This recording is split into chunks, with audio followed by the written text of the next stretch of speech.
Oi, gente, boa tarde. Começando mais uma live.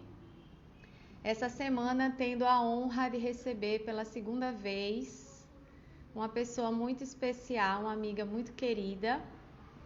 Na segunda-feira eu recebi Dani Gabriel, que é fundadora da DUME. A gente conversou sobre autocuidado, bem-estar, empreendedorismo feminino. E hoje eu vou receber mais uma pessoa especialíssima, deusa poderosa, igual a Dani, que é a Daiana Luise. E nós vamos conversar sobre um tema que ela propôs, que é o que é que a vida fez da nossa vida. Então a gente vai conversar. Eu estou só esperando o pessoal entrar para poder chamar a Dai, ela já está por aqui. Então, só dizer da minha alegria desse encontro, nós já vínhamos conversando sobre essa possibilidade, né, de fazer uma live ou um momento de conversa, uma entrevista para colocá-la no canal do YouTube. E aí a gente conseguiu hoje, com a agenda apertadíssima que ela tem, com todos os eventos que ela está fazendo, esse tempinho para a gente poder conversar. Então eu vou já chamar a Dai que tá aqui. Ai, peraí que eu apertei num negócio aqui. Quando a gente vai se organizando, vamos ver se dá tudo certo aqui. Aguardando. Deu certo! Deu certo! Deu certo. Estou Tá aí? vendo e estou vendo e ouvindo. Não tá me vendo? Não, eu tô te vendo, eu não tô me vendo. Mas tudo bem. Sério? Eu tô lhe vendo. Mas Normal. aí, o que Eu importa é estou isso. vendo. Será que o pessoal vai ver nós duas? Vamos ver. Dani, Dani, querida, maravilhosa, você está nos vendo? Você está vendo nós duas? Diga aí, só confirme se essa imagem tá ok. Enquanto Dani fala aí alguma coisa, bem-vinda! ah, Que maravilha que nós conseguimos este tempo na sua agenda atribuladíssima ai, menina, nem fala. para a gente conversar um pouquinho. Olha aí, Dani tá vendo nós duas, tá tudo certo, Pronto. tá tudo ok. Então, eu não vou cometer a ousadia de lhe apresentar, porque eu sei que seu currículo é imenso, você faz muitas coisas. Então, eu vou pedir para você se Ai, apresentar do jeito que você quiser dizer. Só vou salientar, né, que nós estamos comemorando 15 anos de formadas. Isso significa verdade. que a gente se conhece há quase 20, né? Detalhe básico. Não, tu Então, poderia omitir essa parte. poderia, né? Deixa para lá. Então, nós fizemos juntas a graduação em História, né? A licenciatura na UPE, no campus de Nazaré da Mata. E aí, depois, a vida foi nos levando para outros caminhos, Uhum. né? Eu fiz um processo de transição profissional, estou na área terapêutica hoje, fazendo a graduação em Psicologia, mas a professora que existe em mim está aqui, ainda firme e forte.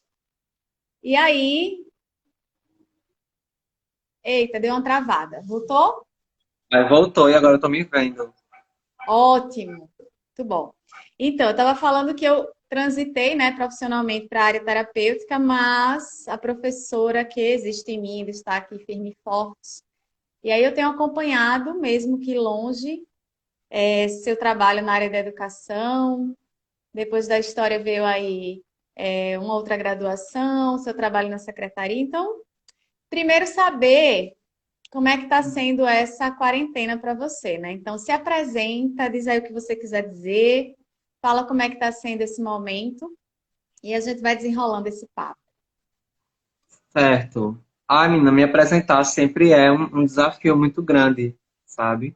Eu recordo muito do livro de Alice no País das Maravilhas, né? Quando ela cai no buraco e aí o coelho, Acho que é o Coelho, é porque eu tô péssima de memória, assim. Mas acho que o Coelho pergunta, né, quem é ela, e ela diz que já não é a mesma pessoa que acordou. Então, eu tô muito nessa Uhum. vibe também, de ser muito difícil me definir, dizer quem eu sou. A gente tem muito o hábito de nos definir pelos caminhos acadêmicos e profissionais que a gente segue, Uhum. né? Como se a nossa vida se resumisse a trabalho e a Ah, estudo. isso. E é bem deprimente, né? E aí eu tento não olhar muito por esse lado. Mas se eu for me definir, eu me defino como uma sobrevivente, sabe? Uma sobrevivente em vários espaços da minha vida, em diversos momentos. Então, eu sou uma sobrevivente. Academicamente, né? Eu fiz história Nazaré da Uhum. Mata, né? Na UPE. Depois eu me especializei na área de história do Nordeste. Fiz serviço social na UFPE, fiz mestrado em educação pela UFPE também. Mas eu acredito que a minha maior conquista é permanecer viva, sabe? Todos esses títulos, para mim, não diz muita coisa. O que me diz muita coisa é eu Uhum. permanecer viva em tantos espaços que tentaram me matar, que tentaram me silenciar, né? Que me atormentaram por diversas vezes. Então, é um caminho de reconhecimento que ele não é fácil, né? E aí é impossível quando eu me apresento, isso não vem, isso não vira à mente. Né? O fato de eu poder Uhum. dizer meu nome hoje, sabe, de um nome que eu me reconheço, que me representa, é muito simbólico. Porque quando eu digo meu nome, vem na cabeça tudo que eu lutei para que hoje eu pudesse estar aqui me apresentando dessa forma. Já que durante muito tempo eu me apresentei como uma pessoa que eu não me reconhecia, né? Eu me sentia meio que encenando o roteiro que me foi dado. E hoje é muito Uhum. importante para mim entender que eu estou traçando e escrevendo uma história em primeira pessoa, né? E não Sim. pela via de outras. Então isso é muito significativo. Né? Eu não gosto de falar de idade, mas eu acho que é importante falar nesse momento. E aí eu tenho, né, 35 anos, pré-36, né? Mas é muito significativo também ter 35 anos, porque é a expectativa de vida de uma pessoa trans nesse país. Né? Então, para mim foi muito simbólico. Quando passado eu me tornei mestra. Eu gosto de dizer eu me Uhum. tornei mestra em educação, e não que eu sou mestra em educação pela UFPE, porque foi um processo de se tornar, de muitos apesar Uhum. dos pesares, sabe? Então, quando a gente diz Uhum. eu sou mestra em educação, eu prefiro dizer que eu me tornei mestra, porque foi um esforço muito grande para poder alcançar esse título. Então, quando eu me tornei mestre em educação pela UFPE no ano passado, foi muito próximo dos meus 35 anos. Então, foi muito simbólico eu completar 35 anos e alcançar um título de mestre de educação ao mesmo tempo que eu atingi a expectativa de vida de uma pessoa trans. Né? E a minha Uhum. dissertação não poderia ter outro título do que Sobreviver para Contar. Né? Chegar aos 35 Uhum. anos e poder contar a minha história e de outras pessoas dentro de uma universidade que, historicamente, tenta nos matar e silenciar, é muito emblemático, assim. E quando eu penso nessas carreiras acadêmicas, quando eu penso que hoje eu estou na Secretaria de Educação, como chefe de uma unidade pedagógica, não há como não lembrar da luta que foi também me firmar nesse espaço, né, em um país onde o mercado de trabalho para uma pessoa trans e travesti é muito precário. Né? Majoritariamente, nós Uhum. temos meninas trans e travestis trabalhando ou na prostituição compulsória ou no mercado informal de trabalho. Né? Então, eu sou uma exceção. E mais do que Uhum. eu reivindicar essa representatividade, eu estou lutando para que essa representatividade caia e que para a exceção se tornar a regra, sabe? Para que eu não precise ser primeira mais nada, mas que outras meninas e meninos possam estar ocupando esse lugar de uma forma menos árdua e menos perversa do que os caminhos que eu tive que enfrentar.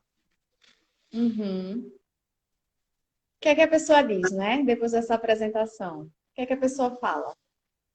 Esse momento que a gente está vivendo, né? Mais desafiador coletivamente, da gente estar isolada, né? E estar em quarentena e não poder Uhum. estar tão ativamente, no sentido físico mesmo, dessa mobilização, dessa articulação, de estar nos espaços, porque esse lugar da sobrevivência não é só o lugar da instituição, né? Mas é nesse lugar institucional onde esses desafios se apresentam muito mais, né? Muito mais Uhum. fortes, muito mais intensos. E às vezes, por não serem tão explícitos, né, quanto a gente imagina, se tornam cada vez mais desafiadores. Então, assim, esse momento de construção da identidade profissional, como você falou, em geral, a gente separa da nossa constituição enquanto ser, né? Da nossa subjetividade.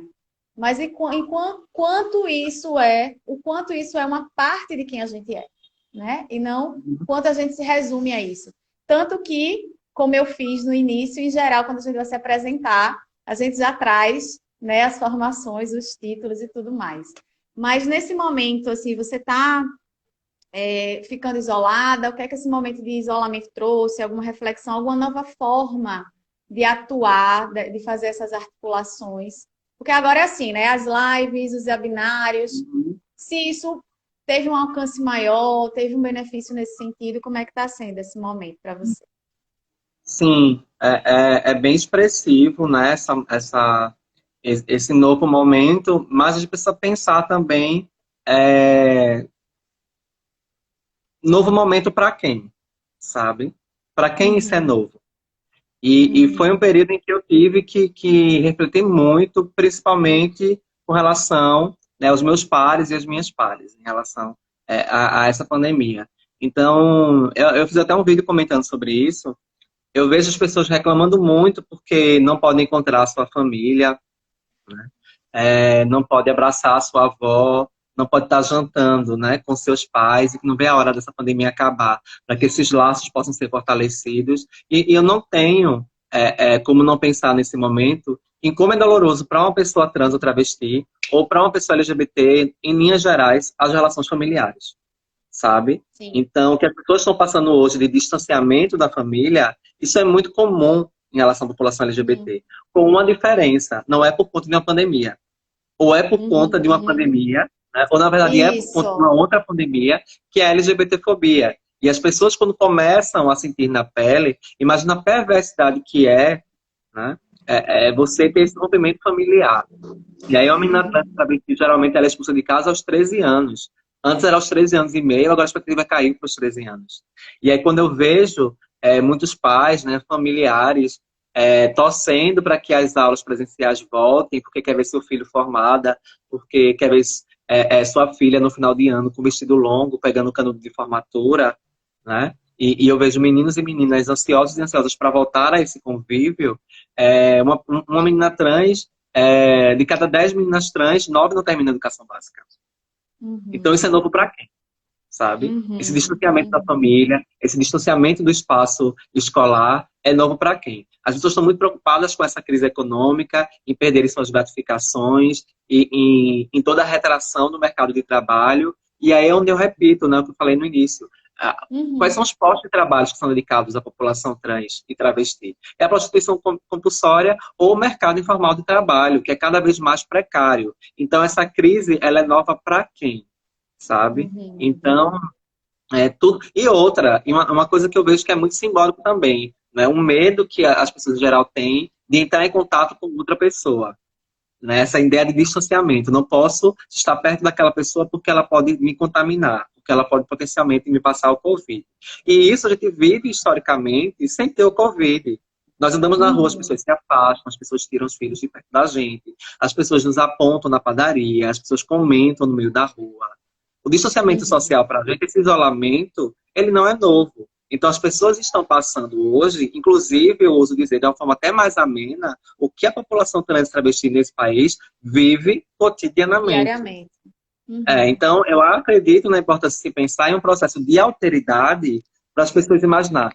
Nossa, essas pessoas vivem cotidianamente o que eu estou passando em 5, 6 meses. E a diferença Uhum. é, essa pandemia, ela pode passar. A LGBTfobia, a transfobia, não. A transfobia e a Uhum. LGBTfobia não entrou em quarentena. Pelo contrário, ela ficou Uhum. muito mais forte nesse período. Sim. E até essas pessoas, como você falou, né, que ocupam esse lugar do trabalho informal, foram pessoas que não puderam ficar isoladas de fato. Se a gente pensar do ponto de vista, né, da própria saúde mesmo, né, das pessoas, não foi possível. Então, além de continuar transitando no espaço público e ter que lidar, né, com a transfobia, com a LGBTfobia, com esses olhares, com o distanciamento, né, por conta desse preconceito, ainda tem a questão econômica e social, que já existia e que essas pessoas não E agrava. puderam, exatamente, né? Elas não tiveram nenhum recurso, nenhum tipo de suporte para poder socialmente e economicamente se resguardar. né? Então, continuam extremamente expostas, como já eram, como você está falando, né? Mas aí, em relação a essa questão da articulação, né? Como é que ficou para você? Como é que você está vendo exatamente esse distanciamento? O que é que ele está gerando em relação a isso? Como é que está sendo para vocês que estão mais à frente dessas articulações? Eu vejo duas coisas. Primeiro, a importância das pessoas cis aprenderem com as pessoas trans o que é resiliência, o que é viver nesse distanciamento, sabe? Mais uma vez, a população trans e travesti tem muito a ensinar às pessoas que geralmente fecham os olhos e os ouvidos quando nós passamos, quando nós queremos dizer Minha alguma filha. coisa. E o segundo, eu acredito que é o fortalecimento da própria rede da população trans, né? Então, tem muitas associações, muitos movimentos que têm buscado estratégias para acolher os nossos, sabe? E não esperar apenas de ações governamentais voltadas para a população trans e travesti, mas eu vejo vários espaços que têm se articulado para que a gente continue viva e vivo em um país que nos quer matar sumariamente, né? Então, a gente tem um aumento considerável de extermínio da população trans e travesti no primeiro semestre do Brasil, né? O aumento foi mais de 70%. Então, isso ainda com as notificações. E ao mesmo tempo em que essa engrenagem tenta nos matar, tenta nos silenciar, nós estamos também criando nossas estratégias de enfrentamento a esse processo de exclusão, né? É a prova de que a pandemia pode nos deixar mais forte, a partir do momento que esse sistema nos leva a pensar bem mais no próximo e na próxima, e pensar na população trans, numa lógica de que isso vai passar. Tá? Uhum, uhum. E consegue perceber esses espaços de fala tendo crescido dentro da academia, por exemplo, com seu trabalho? Ou ainda é muito, muito exceção? Porque seu trabalho foi fantástico. Eu tive a honra e o prazer de estar lá na sua defesa e foi assim, né? Acho que todo mundo precisa ler, precisa conhecer, precisa lhe ouvir. Mas em relação à academia e esse lugar institucional que você está ocupando, como é que você está sentindo que isso está acontecendo? Não, isso é exceção. Isso é uma exceção, assim, sabe? É, eu vejo que a universidade, né, ela é um espaço que ela é cercada de muros muito altos, sabe? E esses muros são muito difíceis de transpor. Mas, ao mesmo tempo, a altura do muro não vai nos impedir de entrar. E eu acredito que a partir do momento que a gente entra nesse espaço, é necessário sabotar esse espaço internamente. Isso foi um cavalo de Troia, sabe? A gente entra, Uhum. tem que ser bem-vinda e bem-vindo, e lá dentro a gente faz uma destruição para poder reconstruir de uma outra forma. Então, nós temos discursos muito perversos hoje com relação à Isso. presença de minorias dentro da universidade. Porque há um esvaziamento político dessa lógica das minorias ingressando no espaço acadêmico. Eu digo esvaziamento porque você entra, mas você precisa se moldar ao que a universidade se propõe, sabe? Uhum. Começa a partir daí. O fato de você estar, do seu corpo estar, é extremamente um posicionamento político, é muito importante, mas existem várias lutas lá dentro, inclusive pela permanência. Eu tive vários surtos durante a minha dissertação de não querer terminar o curso, de acreditar que a universidade não foi feita para mim, sabe? De que eu não queria passar mais tempo dentro de um programa de pós-graduação, que é uma grande fogueira de ego, que tem muita egolombra, que tem muita disputa, e por aí vai. Então, eu disse, não é para mim esse espaço, sabe? Eu não vou abrir mão, né, que até hoje eu tenho essa ideia, eu não vou abrir mão de uma educação básica que, a partir da minha ação pedagógica, a partir, né, do meu dia a dia em sala de aula, eu consigo articular relações de solidariedade, relações comunitárias, eu posso dar enfrentamento, né, a essa lógica de gincanas e de torneios, de um competindo contra o outro, para entrar numa universidade que vai de encontro a tudo isso que eu penso em uma educação básica, de fato, mais humanitária. Né? Então eu digo, é Uhum. muito mais da educação básica do que no ensino superior. Mas ao mesmo tempo eu vi a importância de ingressar no ensino superior. Eu vi a importância de trazer outras narrativas, porque durante muito tempo as pessoas me entrevistavam. As pessoas queriam saber, queriam, entre aspas, saber da minha história, para transformar minha história em um dado, para pensar metodologicamente no meu corpo, para pensar metodologicamente na minha casa, para pensar metodologicamente na minha narrativa, mas não para pensar quem eu sou. não para me ver como uma Uhum. pessoa de carne viva, mas apenas como um objeto de pesquisa. E isso me cansou durante muito tempo, assim. E eu nem tinha devolutiva desses trabalhos. Eu nem sequer sabia o que eram feitos, né? Raras as vezes eu tive o retorno, né, do que foi feito com a minha narrativa, do que foi feito com a minha história, do que foi feito com as minhas dores. Então as pessoas deixavam as feridas abertas e iam embora, sabe? Uhum. E pode assinar o termo de consentimento da pesquisa e acabou. E aí eu E senti essa você necessidade. respeitou, desculpa. E é só assim, destacar que você respeitou muito isso no seu trabalho, né? Quando você fez as entrevistas, foi algo que você levou muito em consideração de dar realmente esse lugar de respeito, de dignidade, esse espaço de fala, né? Para que essa narrativa não fosse atravessada pelo olhar do pesquisador, né? Que não Uhum. tem aquela construção não tem a vivência daquela experiência, não se construiu subjetivamente a partir daquele lugar e quer fazer a sua interpretação sobre a narrativa da outra pessoa. Né? Então, foi algo que eu vi no seu trabalho que teve um cuidado, um respeito muito grande, provavelmente porque você já tinha estado, né, nesse lugar de não ter esse espaço de fala respeitado, né? E foi também uma entrevista meio. Como é que eu posso dizer? Corporativista, sabe? De Uhum, quase uma identificação, de olhar para a pessoa e me reconhecer na pessoa, e a pessoa olhar para mim e dizer que almeja chegar nesse lugar. Né? Uma das primeiras perguntas que eu faço na minha entrevista foi: você tem direito a fazer uma pergunta para mim? Então eu uhum, submeto a uhum. lógica de que eu estou ali só para perguntar e saber da pessoa. Né? E aí, quando eu fazia essa pergunta, as pessoas ficavam muito surpresas, tipo, eu tenho o direito de lhe fazer uma pergunta, eu posso também saber da sua vida, sabe? Uhum, E muita gente perguntou, como é que você conseguiu chegar nesse espaço? Como é que você uhum. conseguiu chegar até aqui? Né? Isso para mim diz muito.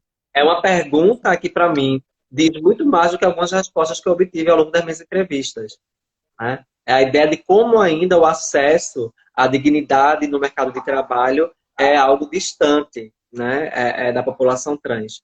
Então, isso foi muito. E eu Uhum. estou falando de pessoas com 16 anos, com 17 anos, né? Algumas com 20 e poucos anos. E foi muito recorrente essa pergunta. Mas aí, como eu disse, eu tive um surto, vários surtos no meu mestrado.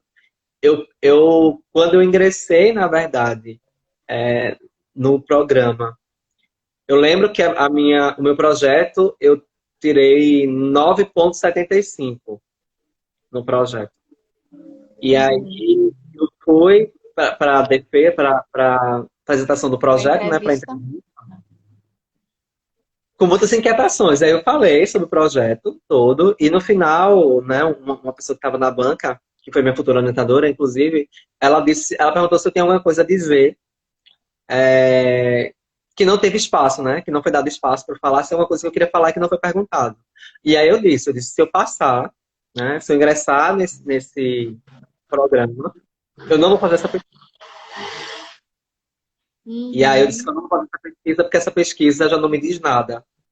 Essa pesquisa, ela reproduz uma lógica de professores e professoras cisgêneros olhando sobre nossos corpos. E aí, para mim, não é mais significativo. Eu não vou querer fazer essa pesquisa. Se eu entrar no programa, eu vou fazer uma pesquisa totalmente diferente do que eu estou propondo. Pelo contrário, eu vou fazer uma pesquisa que vai dar enfrentamento a essa lógica, essa perspectiva que é majoritária na universidade.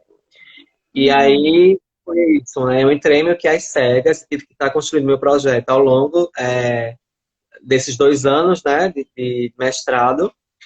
E eu cheguei a produzir 2 capítulos da minha dissertação, assim, mas eu li e não senti nada, sabe? O texto parecia muito frio, parecia sem vida.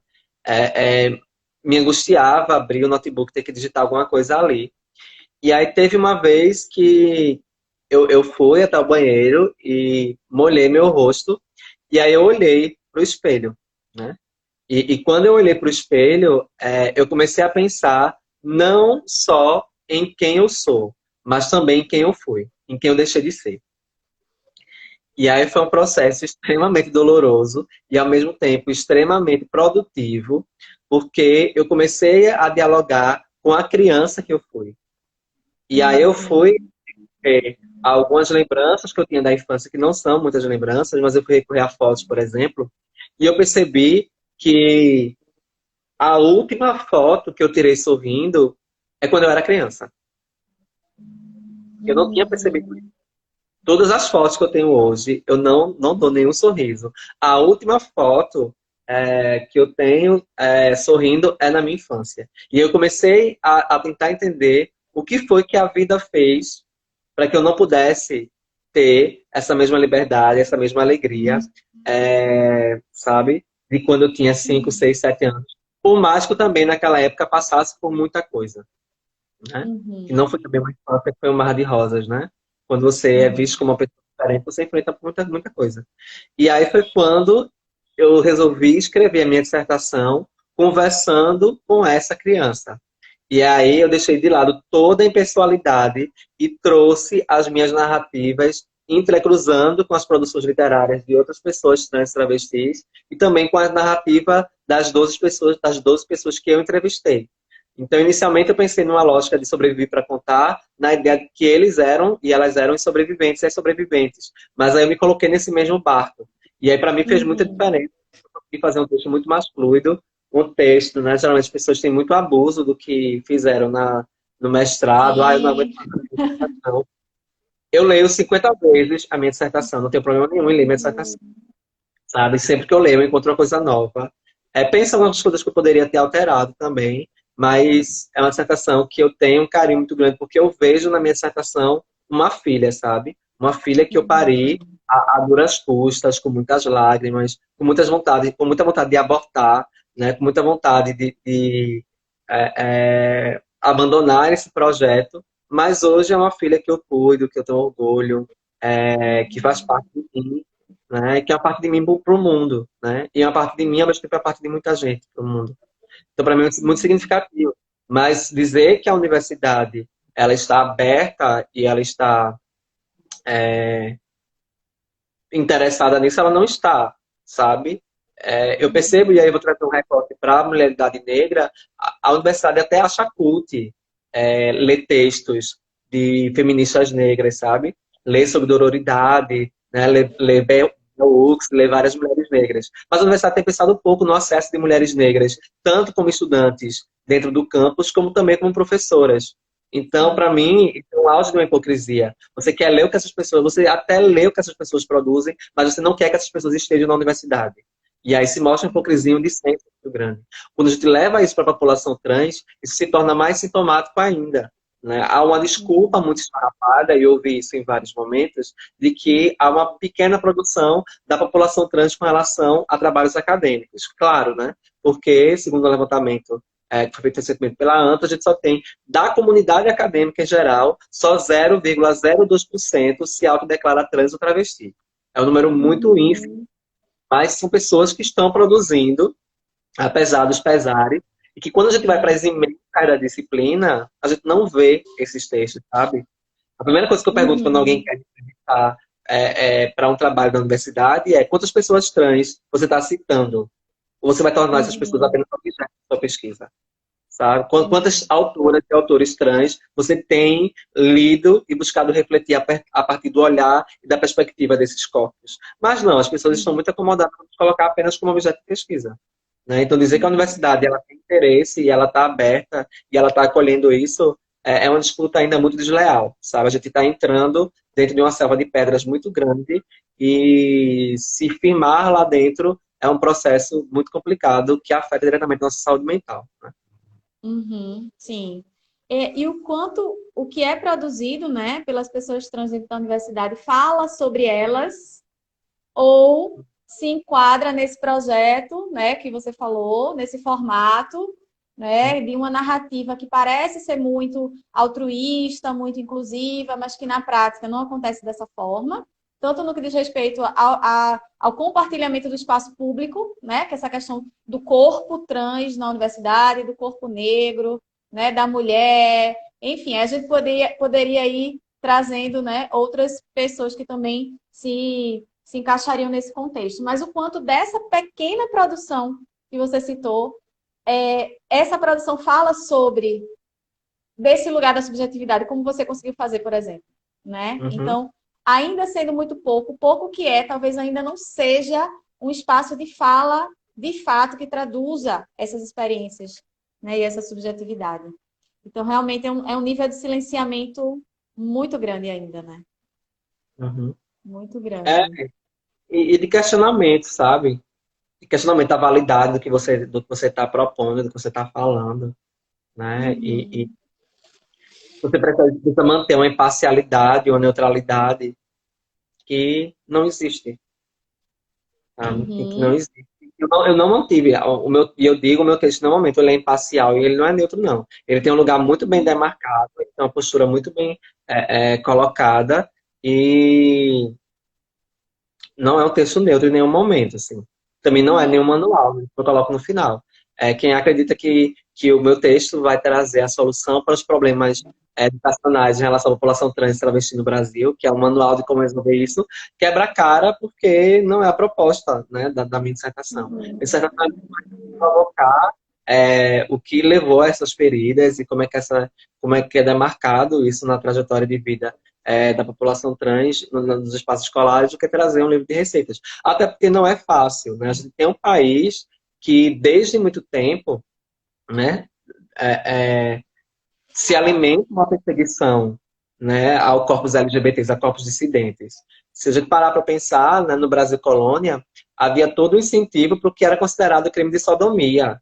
O Estado promovia, o Estado pagava para as pessoas denunciarem os sodomitas, né? Sim. Quem tinha desvio sexual, quem tinha perversão. Você recebia para denunciar essas pessoas Uhum. que estavam cometendo o crime de ser quem elas eram. E aí tinha toda uma regra para o crime de ódio ser maior, porque a família também era condenada, não é? Uhum. Se você soubesse, né, da chamada sodomia e não denunciasse, você também poderia ser morto. Então há um financiamento do Estado desde o Brasil colônia para que se crie um ódio em relação a esses corpos dissidentes. E aí nós chegamos hoje ao ponto, né, de termos uma autoridade pública é, é, na presidência que diz abertamente que se você tiver um filho meio gayzinho, bata nele que ele toma jeito. Então a gente Uhum. percebe que séculos se passaram, mas o discurso de ódio contra os corpos dissidentes só mudam as configurações e as palavras, mas a lógica ela é a mesma. Né? Então Uhum. é bem difícil pensar sobre isso. E é difícil entender também, né? E é importante pensar também que a universidade ela contribui quando ela silencia, ela contribui quando ela não pensa em políticas de reparação, ela contribui quando as nossas vivências não são representadas para além de objeto de pesquisa, ela contribui Uhum. quando ela não pensa que nós temos mais meninas numa esquina se prostituindo do que sentadas em uma cadeira da universidade. Então, é importante pensar como esses espaços, muitas vezes, amolam a faca para lá fora ser terminado o serviço. Né? Por mais que a universidade Uhum. criasse não mate fisicamente, ela tem retroalimentado muitas vezes o discurso de ódio, né? E de extermínio. Uhum. Sim. Porque quem está dentro da universidade são pessoas que cresceram ouvindo esse discurso, né? Que tiveram essa mentalidade construída a partir dessas crenças, que muitas vezes estão enraizadas na família, né? Nas religiões, de uma forma geral. Tem toda a narrativa social que cada um que chega na universidade carrega consigo. Então, vai reproduzir ali, né? Então, o espaço por si só, ele não necessariamente vai ser um espaço de inclusão e de acolhimento, porque as pessoas que estão construindo essa rede de relações estão totalmente preenchidas por essas crenças, né? Pela homofobia, enfim, pelo racismo, pela misoginia, enfim, por questões sociais e religiosas, né? E aí você falou da questão histórica, eu lembrei de um documento que eu usei na minha dissertação, que eu trabalhei com gênero, com mulheres africanas e descendentes na Irmandade Nossa Senhora do Rosário, né? Então eu trabalhei com mulheres pretas e descendentes dentro de um contexto de escravidão e numa instituição religiosa. Então, imagina o que é que a gente não encontra, né? Nessa de possíveis discussões e tudo nesse contexto. E aí eu lembrei, quando você falava, de vários documentos, por exemplo, de padres que tinham Uhum. relações com escravas, que tinham filhos, né, com essas escravas, e que no fim da vida perfilhavam para que alguns deles perfilhavam, né, reconheciam para que eles tivessem direito à herança. Então, a gente tem toda a narrativa em torno da construção dessa sociedade baseada na moral católica cristã, né? Daquela famosa família tradicional brasileira, construída pelo hétero, né? Branco, cis e tudo mais que a gente já conhece, que dentro dessas relações a gente vê, né? As questões de traição, né? a gente não está entrando aqui numa fala em relação à questão moral, a julgamento, mas o quanto isso, que foge à regra social, à regra moral, à regra religiosa, né, vivido de uma forma tão coerente, tão corrente desde aquela época, e a sodomia, como você está trazendo, que era considerado um crime, assim como era na época os amancebamentos, os concubinatos, a relação entre os religiosos e as mulheres, tinha esse lugar, né, de destaque, de ódio, de perseguição. Como hoje a gente tem aí um discurso, né, em defesa da família, e muitas vezes dentro dessa família a gente vive esse cenário, né, de relações extraconjugais, de filhos ilegítimos, de abuso sexual dentro das famílias que a gente olha e diz, olha, está seguindo aí a regra, né?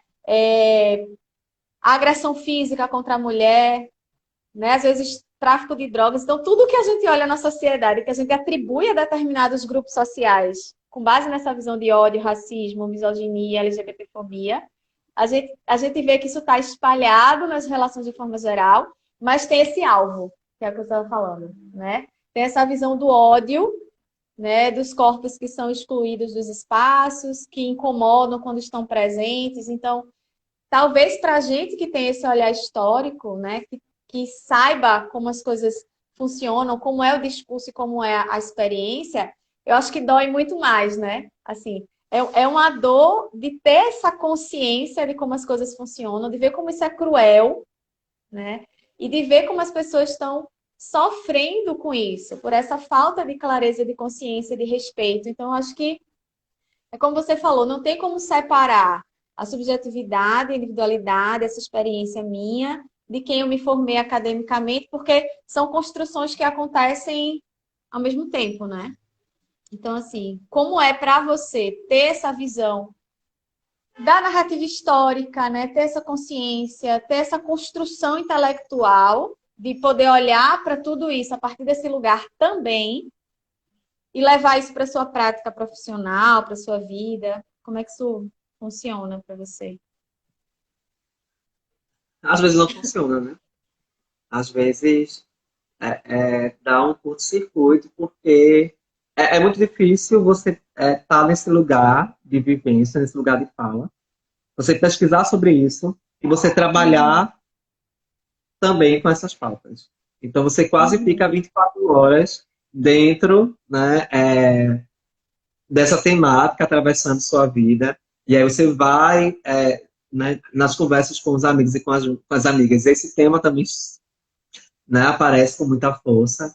Então,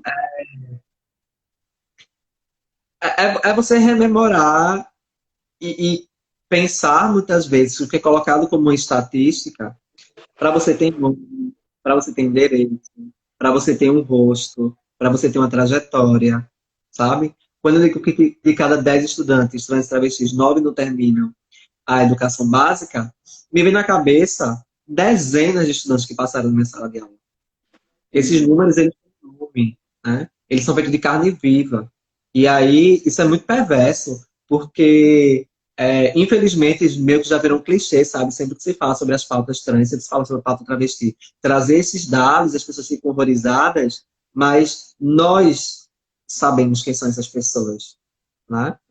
São amigos, são nossos familiares, são pessoas próximas, né? Muitas vezes são a família que a gente escolheu para a nossa Sim. vida, que está sendo morta, que está sendo exterminada. E aí é muito emblemático para mim, quando eu falo sobre educação, o contato com a primeira. Logo no início da minha docência, eu tinha acabado de entrar no serviço público, né, e eu tinha uma estudante travesti, que o nome dela era Janaína. E na época a gente não tinha essa banca de nome social. E ela chegava e dizia, eu quero ser chamada de Janaína. E eu lembro que a gente não tinha essa política, que eu fui e coloquei o nome de Janaína na caderneta. E eu comecei a me aproximar de Janaína e conversar com a Janaína. E ela tinha uma série, sabe, de desafios, mas ela sempre estava sorrindo, sabe? Ela tentava arrancar, muito para baixo, ela tentava arrancar um sorriso meu diante de tudo isso. E, na verdade, ela queria arrancar o sorriso meu para esconder também aquilo que ela vivia. Sabe? Era uma ideia dela se sentir útil naquele momento. E aí, a Janaína não foi mais para a escola. Ela deixou de frequentar a escola e eu recordo, né, que eu não digo colega de trabalho, né, que um professor, na época, disse Uhum. abertamente que até demorou muito, porque na fala dele, né, ele não queria nada com a vida. Uhum. E aí, durante uma semana, 2 semanas, a banca de Janaína ficou vazia, né? E eu tentei buscar informações sobre ela e não consegui. E Janaína volta para a escola como uma notícia de rádio. Saiu no programa de rádio que Janaína tinha sido assassinada e o corpo dela tinha sido jogado em um canavial da cidade, né? Uhum. E eu lembro como foi doloroso para mim receber aquela notícia. Mas, ao mesmo Uhum. tempo, eu percebo que Janaína morreu aos poucos naquele espaço escolar.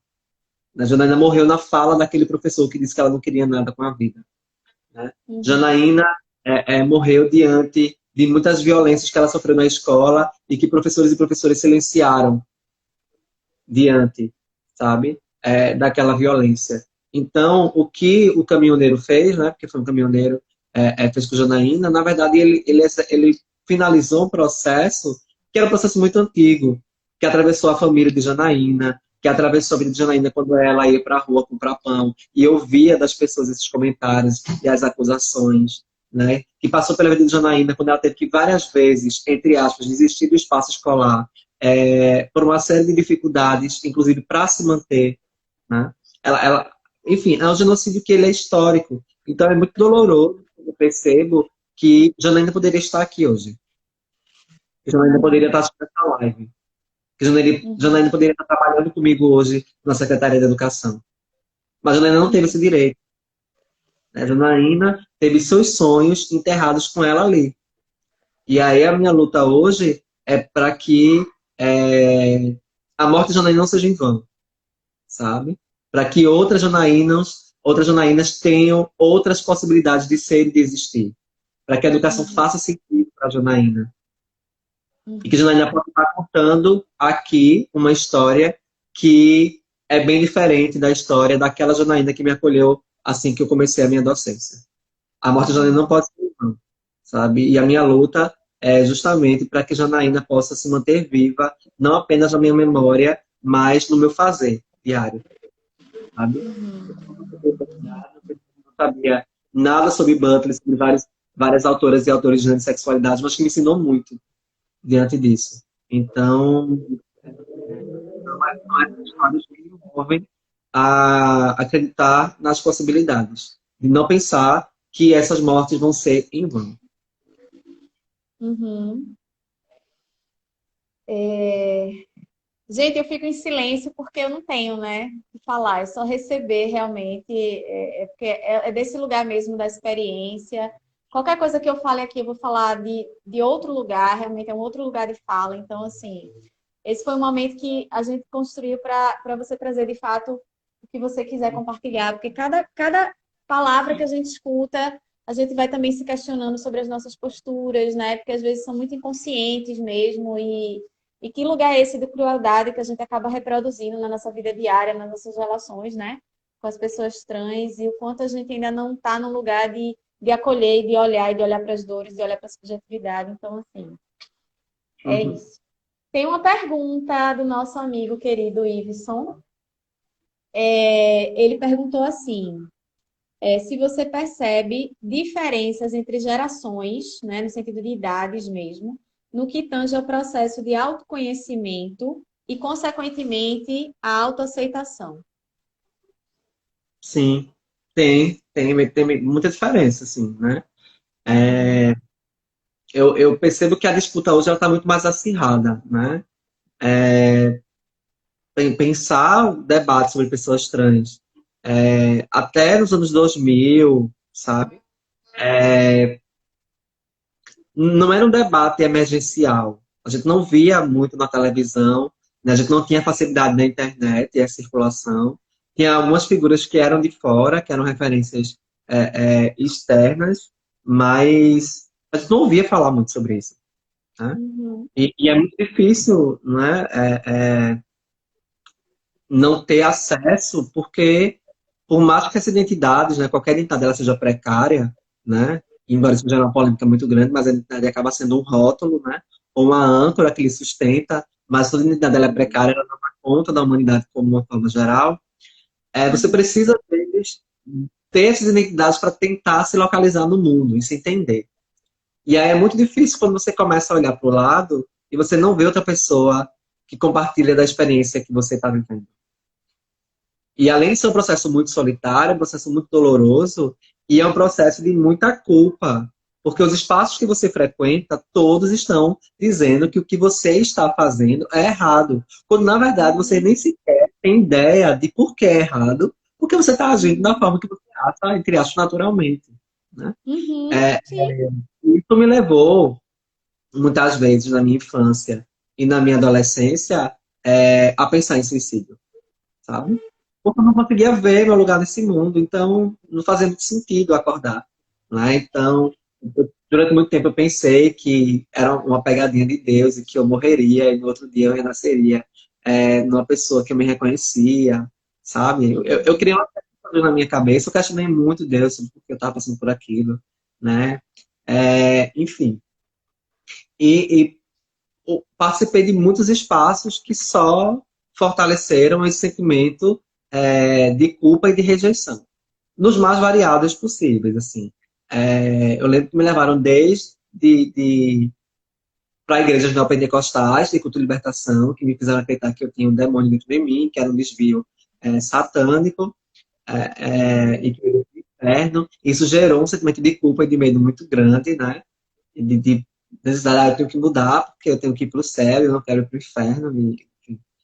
E até o próprio conhecimento, a gente está falando de conhecimento religioso, mas até o próprio conhecimento científico. Eu lembro que a segunda experiência que eu tive com a psicologia, a primeira foi na escola, mas foi de orientação profissional, e a segunda, né, foi de uma psicóloga, e que ela disse abertamente de que se eu continuasse do jeito que eu era, eu iria mendigar amor para o resto da minha vida.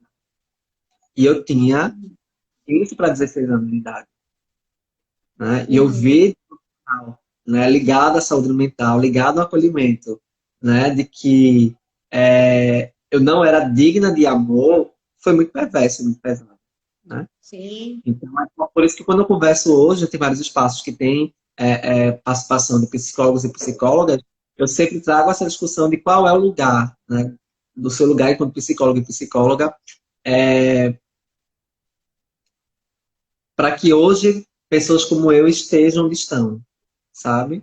Para mim foi muito doloroso ouvir aquilo e, claro, eu tive várias outras possibilidades na minha vida de ressignificar isso. Mas eu poderia não estar aqui hoje, né? Diante de uma Sim. crise, inclusive de pensar, né? De ser suicidada, porque eu não cometeria suicídio, eu seria suicidada, né? Por toda essa lógica perversa que me colocou à margem de tudo. Então, dizer que eu cometi suicídio sabe, é hipócrita Mais demais. uma vez, reforçar uma culpa que, na verdade, não existia, É exato. né? Então, que não era minha, sabe? Sim, sua não. Que na verdade eram todas aquelas projeções que estavam atravessando a minha experiência, quando na verdade eu era muito de boa comigo.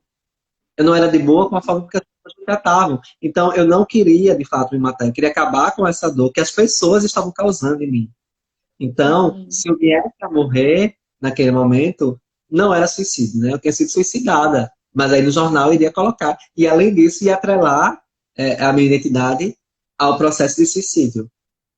Né? Uhum. Dizer, olha, pessoas assim, esse é o destino para pessoas que são assim.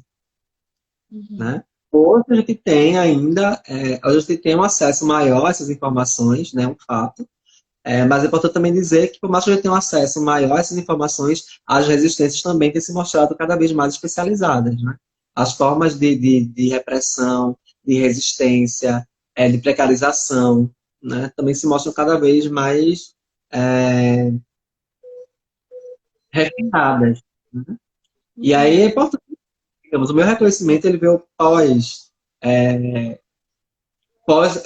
processo de graduação. Se eu tivesse, entre aspas, né, porque vai ser uma grande discussão sobre isso também, se eu tivesse transicionado na educação básica, possivelmente eu não estaria aqui. Possivelmente eu não estaria falando desses lugares da academia. Por isso que eu Uhum. acho fantástico e me espelho muito em estudantes trans travestis na nossa rede que, entre aspas, transicionam na educação básica. Porque eu sei que para chegar onde eu cheguei, vai ser um caminho até 10 vezes mais árduo do que eu tive, né? Agora, ao mesmo Uhum. tempo, tem a felicidade de você ser quem você é. Porque é muito triste você caminhar durante muito tempo e não conseguir se compreender, sabe? Mas aí Uhum. são as dores e as delícias desse processo. Mas acredito que hoje há, né, um acesso maior a essas identidades. Ao mesmo tempo que complica, porque cada vez a gente tem mais identidades, né? Cada vez a gente tem mais construções, várias formas de ser e de existir. E aí tem Uhum. isso. Teve uma estudante que perguntou a mim recentemente. Ela mandou uma mensagem para mim disse que o que é que eu achava, porque que ela se considerava bigênero. E o que é que eu achava disso? Eu disse, eu não tenho que achar nada. Ah, mas eu tô preocupada, eu sou o quê? Eu disse, olha, sabe o que você precisa ser? Feliz. Uhum. Essas coisas de ser gênero, de ser agênero, de ser trans, de ser travesti, parará, parará, isso é um complemento. Você precisa pensar inicialmente é ser feliz. Uhum. E Sim. ela ficou bem tocada, sabe? Que ela esperava que eu desse texto, ela esperava que eu dissesse, sabe? Uhum. Um conceito. Eu digo, primeiro procure ser feliz. Bem mais do que Uhum. procurar, procure ser feliz. Que aí, Sim. né, as coisas Mas progressivamente vão. assim, talvez essa necessidade dela tenha vindo exatamente desse lugar de se localizar no mundo, quero que você me falando, né? Então, se eu consigo me identificar como algo que é minimamente aceito pelas pessoas, pelo que as pessoas acham que existe, talvez, né? Então, assim, acho que também é muito da experiência individual. Claro que a gente olha e diz assim, para alguns de nós, não interessa essa definição, essa rotulação, não precisa. Você é uma pessoa, você é um ser humano, você é uma individualidade, e vamos viver, vamos se relacionar e vamos ser felizes, né? Mas talvez para muitas pessoas que talvez estejam passando pelo momento que você passou em algum, né? De dizer assim, o que é que eu sou, né? Dizer que eu sou bigênero, ou dizer que eu sou assexuada, ou dizer que eu sou trans, me localiza um pouco nisso tudo, né? Me dá esse senso de ter um lugar no mundo, de pertencimento. Então, talvez a Uhum. busca dela também tenha sido nesse. Eu entendo a sua fala, né? Mas eu também entendo o questionamento dela, né? Que talvez seja É, isso, buscar esse lugar, né? Sabe por que eu estou dizendo mas, isso? Porque a maioria das pessoas, elas não sabem a diferença de sexo biológico, identidade de gênero, orientação sexual. Entende? Então, isso ainda, eu estou falando de informação muito básica, que talvez tenha a ver, né, com essa questão de como cada um se identifica no mundo, mas é isso, acho que é esse lugar de pertencimento, talvez, que ela estivesse buscando, né? mas aí ela falou muito porque as outras pessoas começaram a questionar Ah, era uma quem ela necessidade é. não dela, mas Não de, dela. das outras pessoas, né? E eu Uhum, quero também que ela é muito mais do que só uma identidade, né? Isso é parte sim. que a constitui. Mas ela tem várias outras coisas também que a acompanham enquanto sujeito. Então, querer limitar a pessoa a apenas um traço da sua Constituição é reduzir a diversidade que há dentro da humanidade, sabe? Sim, Ela ficou sim. mais aliviada, tem razão, tem sentido. Se você está feliz dentro do que você tem vivenciado, dependente do comentário das pessoas, ela tem. Eu fiz então o que menos importa, é o que eu acho disso. Uhum, uhum. Talvez ela Não estivesse é? realmente buscando essa definição para fora, né? Como você está falando, né? Então, assim, como é que eu me vejo? Como é que eu tô com isso? Se eu estou pacificada com a forma que eu me reconheço, isso é o mais importante, né? Mas talvez também tenha essa coisa do outro, né? Que a gente também não pode ignorar, que é muito cruel isso, né? De querer. Eu quero que você se identifique, eu quero que você se identifique de acordo com o que eu acredito que é certo. É Uhum. muito. Isso são as dores generalizadas que você traz, né? Porque as dores do espaço institucional são as dores das relações familiares, é a dor social, é a dor de estar no espaço público, né? É o tempo todo entrando em contato com isso que está sendo solicitado do outro. Então, imagino, né, que em alguns momentos deve ser bem, bem delicado mesmo lidar com isso. Em Uhum. que momento você consegue perceber nessa trajetória, né, na sua vida, em que momento você conseguiu se reconhecer, se identificar, como você falou, né? Eu vivi um momento que eu não sabia quem eu era, não sabia que lugar as pessoas me diziam que eu estava pecando, que tinha um demônio, que tinha um problema, que eu não ia ser amada. Que momento você conseguiu chegar nesse lugar que você está, de se olhar e dizer assim, agora eu entendo quem eu sou, eu me reconheço mais, eu sei que eu tenho o direito de estar no mundo, de que eu tenho o direito de pertencer, de que eu tenho um lugar.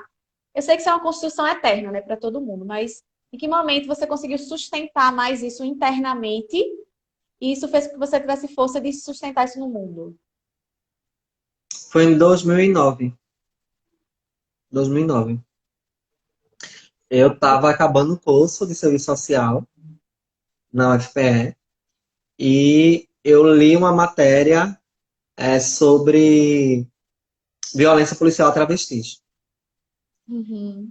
E eu resolvi fazer minha TCC, eu estava terminando com o serviço social e eu resolvi fazer minha TCC sobre esse tema, mas eu não sabia nada, assim. Nada, nada, nada, nada. Né? E aí eu fui conversar, eu fiz uma entrevista com duas meninas, né? Uma se reconhecia como travesti, a outra como mulher trans. E aí a primeira entrevista que eu tive seria com a travesti, mas ela não pôde ir. Aí eu fui conversar com a mulher trans.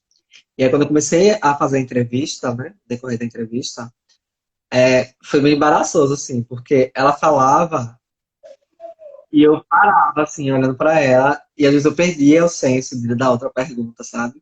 Porque ela falava muita coisa e aí foi um gatilho pra eu lembrar da minha trajetória.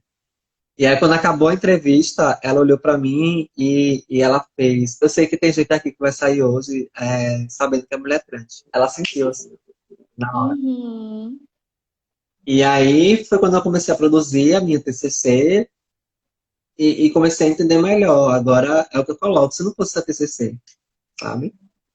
Se eu não escolhesse esse tema, eu passei por 3 graduações e nenhuma, né, tocou nesse assunto. Então, isso é uma forma também de Uhum. gerenciamento. Mas essa mesma universidade que me negou o direito de ter acesso às informações foi a universidade também que possibilitou que eu pudesse adentrar um pouco dentro desse espaço. Né? Então, são as contradições e as ambivalências do sistema de ensino. Né?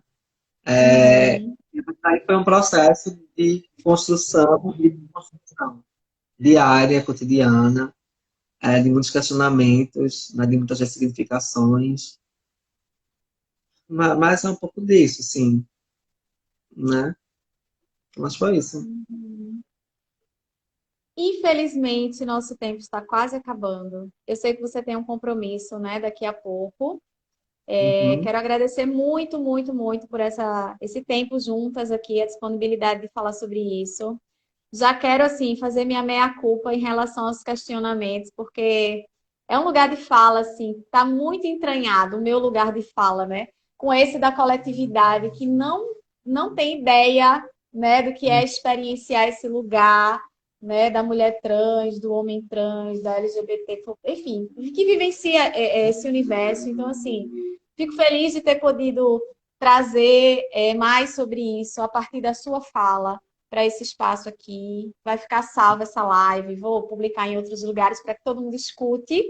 E eu espero muito, muito, muito que todo mundo possa, em algum momento, ouvir você, ou ler você, ou se inspirar, porque realmente é muito inspirador, né? E a gente começar a ampliar nosso olhar sobre as pessoas, né? Olhar e ver as pessoas, as subjetividades, e não todos esses rótulos aí que a gente impõe ao outro e vai se impondo ao longo da vida. Então, quero agradecer muitíssimo e deixar aí sua mensagem final, o que é que você quer deixar para coroar essa nossa conversa. Eu que agradeço a oportunidade desse encontro possível nosso. Fico bem feliz também de ver, né, amigos e amigas que foram da nossa época de graduação assistindo essa live. E feliz também ver muita gente que vai estar comigo daqui a pouco, às 7 da noite, no Imotirê, da Secretaria de Educação. Né, vi Bernardo, vi Ju Ferreira. Ai, maravilhosa, mandou um coração. Dani também, que estudou, né, conosco, vai estar hoje na nossa roda. Sim. Mas é isso, eu gosto muito, assim, se fosse para encerrar, eu gostaria de encerrar com uma personagem que eu amo, que é a Grado, né?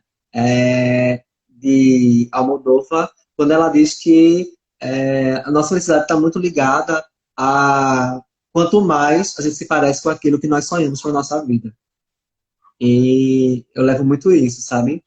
Quanto mais altruísta você é quanto mais você se aproxima do que você sonhou. E no mundo que